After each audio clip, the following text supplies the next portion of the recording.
Selamat sore Bapak, perkenalkan nama lengkap saya Yanuarius Dula, mahasiswa semester 6 kelas A dengan NIM 1803030038, program studi Sosiologi, Fakultas Ilmu Sosial dan Ilmu Politik, Universitas Nusa Cendana.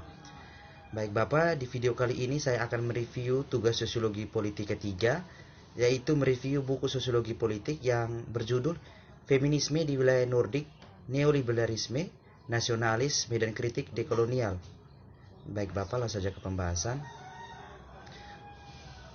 Yang pertama, kontekstualisasi feminisme di Nordik wilayah, neoliberalisme, nasionalisme dan kritik dekolonial. Dikoordinasikan oleh Paul Stolz dan kawan-kawan. Bengkel-bengkel ini membentuk berbagai kelompok peserta yang didorong untuk mengidentifikasikan dan membahas kesamaan dan kekhususan gerakan feminis di negara-negara Nordik, status feminisme negara saat ini, dan hubungan transnasional dalam komunitas feminis. Topik tentang seksualitas, etnis, ras, kewarganegaraan, dan agama ada pindah dari periferal ke atau kebanyakan gerakan feminis menjadi di pusat politik. Ini telah mengubah landscape politik di wilayah Nordik. Aktivis anti-rasis, queer, dan transgender telah mengungkapkan kebutuhan untuk memikirkan kembali gender, ras, dan politik seksual. Politik gender mengenai perawatan, kekuasaan, dan sumber daya perlu dirumuskan kembali untuk dipertimbangkan lebih hati-hati persimpangan gender dengan berbagai sumbu ketidaksetaraan. Dalam konteks yang berbeda di seluruh wilayah Nordik, kami berpotensi menghubungkan studi anti-feminisme seperti itu dengan studi yang mana menempatkan feminisme sebagai hegemoni dalam waktu ke waktu dan menganalisis apakah anti-feminisme menargetkan semua feminis atau mengisolasi dan mengkambing hitamkan jenis tertentu feminisme seperti feminisme anti-rasis, pasca kolonial, atau queer.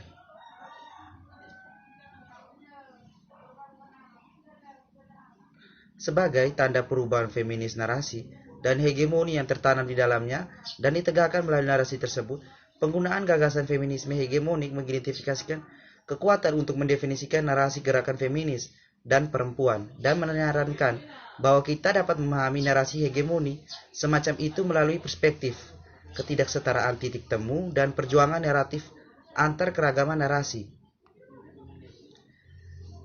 Yang kedua, kooptasi dan feminisme di Nordik, kawasan negara kesejahteraan ramah gender, eksepsionalisme Nordik, dan interaksionalitas. Kolaborasi historis antar negara atau kesejahteraan dan gerakan sosial, masalah di wilayah Nordik telah membuat kooptasi menjadi pertanyaan mendasar. Ketegangan antara kooptasi dan keadilan sosial telah menjadi inti dari studi empiris tentang bidang-bidang seperti gerakan buruh dan organisasi migran di Swedia, dan telah ada perdebatan tentang pelembagaan gerakan perempuan di wilayah Nordik. Orang yang menggunakan kata kooptasi membuat tuduhan. Ini berbeda dengan definisi apropriasi yang diberikan oleh Bush dan Strang tahun 2011 yang berpendapat bahwa kita dapat mengasosiasikan apropriasi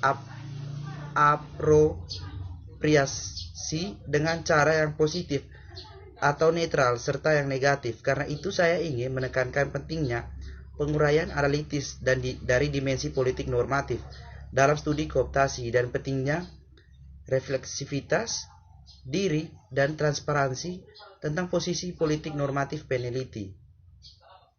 Ketika kita mempelajari kooptasi, itu juga bisa relevan menganalisis perjuangan tentang siapa yang menganggap siapa yang menjadi dan tidak menjadi feminis, dan yang menganggap siapa yang baik atau buruk sebagai feminis. Yang ketiga, gender, kewarganegaraan, dan interaksionalitas, bersaing nasionalisme di wilayah Nordik. Sarjana feminis berbor ini membahas perubahan dalam cara gender kesetaraan diartikulasikan dalam narasi nasional sebagai bagian dari klaim neonasionalis di Eropa kontemporer. Perubahan politik ini telah menginspirasi pertanyaan peneliti berikut: bagaimana klaim tentang gender dan masalah keluarga tertanam dalam hak dukungan partai sayap untuk bentuk eksklusif nasionalisme kesejahteraan. Teori feminis telah berkontribusi dalam membingkai ulang hubungan antara gender dan kebangsaan atau nasionalisme dalam perekonomian global dan menitik beratkan pada pentingnya gender dan keluarga dalam proyek nasional dan perempuan badan dalam perjuangan nasionalis. Gender dan neonasionalisme di wilayah Nordik fokusnya ada pada pembingkaian masalah gender, keluarga, dan kesejahteraan dalam 3 politik sayap kanan pesta di Denmark, Norwegia, dan Swedia. Yang ketiga, mengubah politik feminis di negara strategis. Secara historis, gerakan feminis Finlandia dicirikan sebagai rela lemah dan mengandalkan kolaborasi lintas partai yang dilembagakan antara organisasi perempuan, serta hubungan dekat dengan negara bagian pergeseran hubungan antara feminis politik dan negara di Finlandia pada tahun 2010-an, dengan tujuan menyediakan wawasan baru tentang hubungan ini dalam konteks politik yang berubah. Dalam hal aktivisme feminis, interaksional feminisme berfokus pada keragaman agen dan agenda, latar depan agen independen. Dalam konteks feminisme, negara Finlandia yaitu aktivisme feminis berorientasi negara feminisme interaksional menempati lebih banyak ruang otonom. Ini mendukung pekerjaan yang dilakukan oleh berbagai feminis aktor yang memainkan peran kunci di tahun 2010-an. Dalam hal politisasi gender, ruang gerak negara feminis untuk bermanuver dipengaruhi oleh ideologi partai-partai pemerintah tata kelola strategi seperti itu. Sedangkan rencana aksi untuk kesetaraan gender mengadopsi perspektif titik temu. Sebagian besar rujukannya pengakuan terhadap perempuan migran diprakrasai oleh Partai Finlandia dan berbasis tentang gagasan tentang ketidaksetaraan gender sebagai masalah orang lain. Karena itu tata kelola strategis semakin intensif yang ramah tata kelola kebijakan kesetaraan gender, di mana kebijakan untuk menetapkan kesetaraan gender telah disesuaikan dengan tuntunan pemerintah neoliberal meskipun efek melemahnya kebijakan itu sendiri. Denmark, bagian yang berikut, Denmark kebijakan imigrasi yang menekan dan kerangka pengecualian kesetaraan gender. Dalam beberapa dekade terakhir, kesetaraan gender telah dimobilisasi dalam proyek nasional.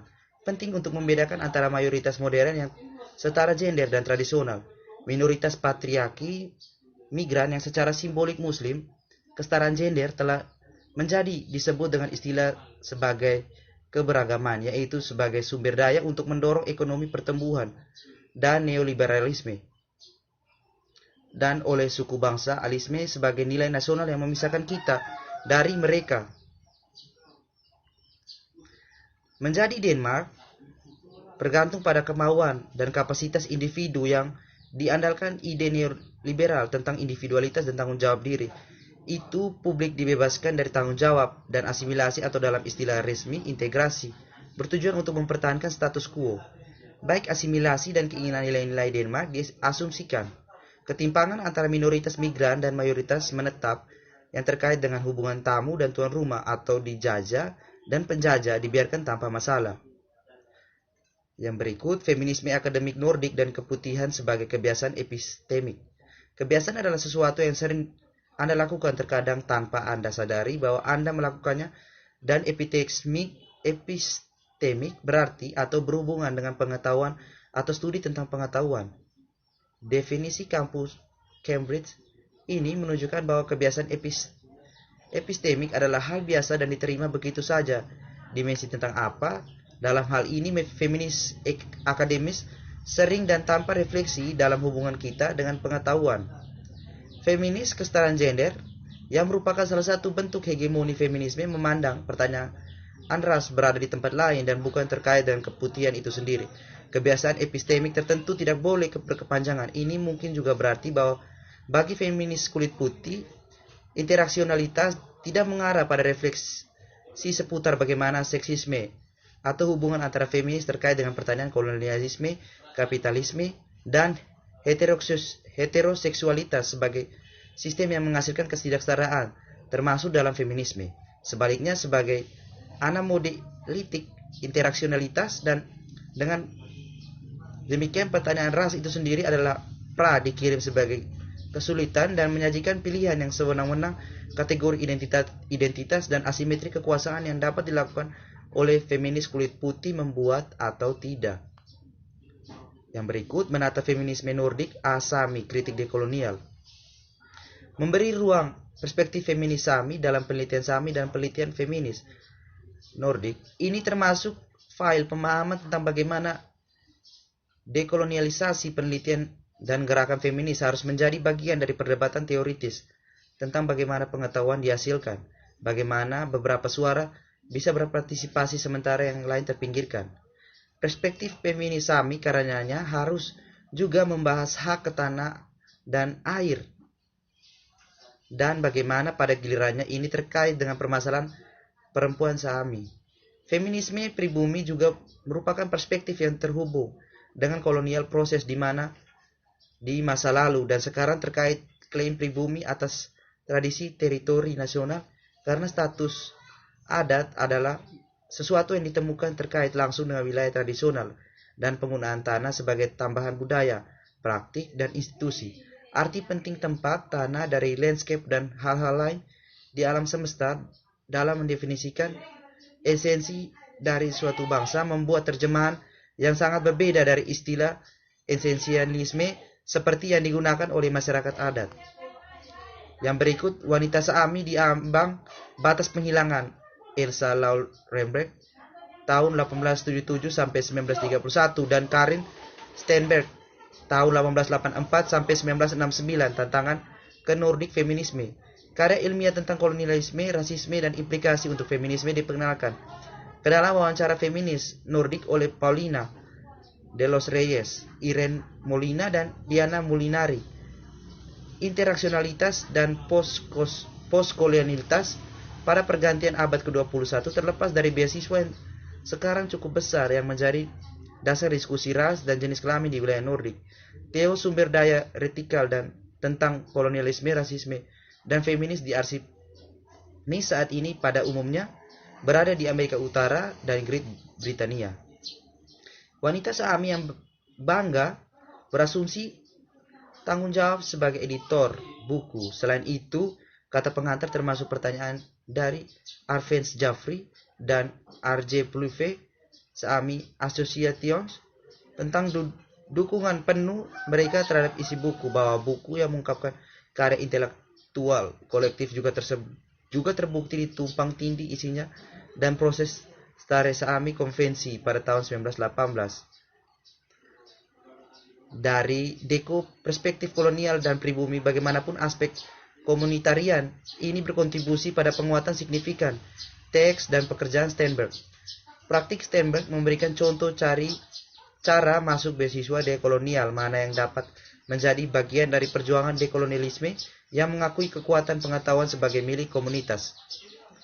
Yang berikut, dan mereka tidak bisa mengajari kami caranya to cycle, kategori wanita migran dan feminisme antirasis di Swedia. Di Swedia, karya ilmiah sosiolog Alexandra Alun dan Woko Knop mengidentifikasikan wacana serupa di struktur perempuan migran melalui pengertian yang tetap dan monolitik perbedaan budaya. Kategori migran, perempuan memasukkan sejumlah istilah dalam dokumen pemerintah Swedia. Pertanyaan yang memperkuat sistem klarifikasi sebagai berikut. Yang pertama, wanita migran, ibu rumah tangga yang berbicara bahasa Finlandia, wanita dengan orang asing kewarganegaraan. Yang kedua, keluarga migran, keluarga yang tidak bisa berbahasa Swedia, rumah migran, rumah tangga migran, keluarga pekerja migran, orang tua migran, budaya migran, anak-anak dan orang dewasa dari negara lain. Yang ketiga, anak-anak negara asing, migran generasi kedua, ibu dari anak migran, anak-anak non-Nordik. Istilah-istilah ini merupakan inti dari strategi rasisme buta warna yang memungkinkan peserta untuk membaca perbedaan dalam apa yang diprioritaskan sebagai deskripsi neutralitions, praktik seperti migrasi dan rumah tangga. Istilah tersebut bertindak sebagai pusat teropos atau topos dalam proses rasialisasi di perbatasan antara mereka yang milik bangsa dan mereka yang bukan. Topos itu segera mengubah praktik migrasi menjadi kategori orang tertentu bertujuan untuk melegitimasi superioritas Swedia yang dibingkai melalui fantasies. Yang berikut, feminisme antirasis dan politik solidaritas di zaman neoliberal.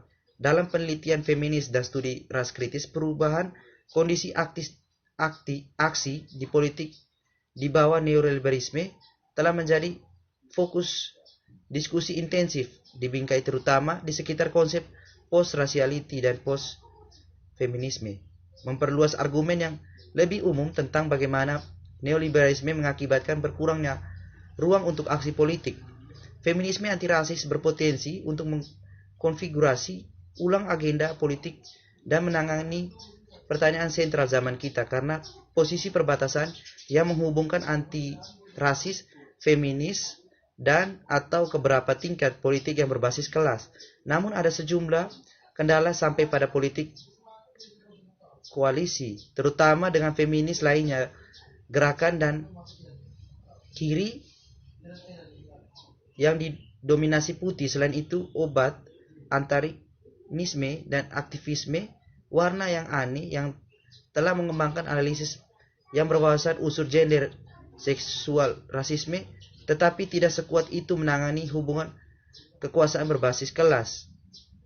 Politik kelangsungan hidup sangat penting dalam lingkungan yang tidak bersahabat dengan penuh kekerasan, di mana kemanusiaan seseorang sering terjadi.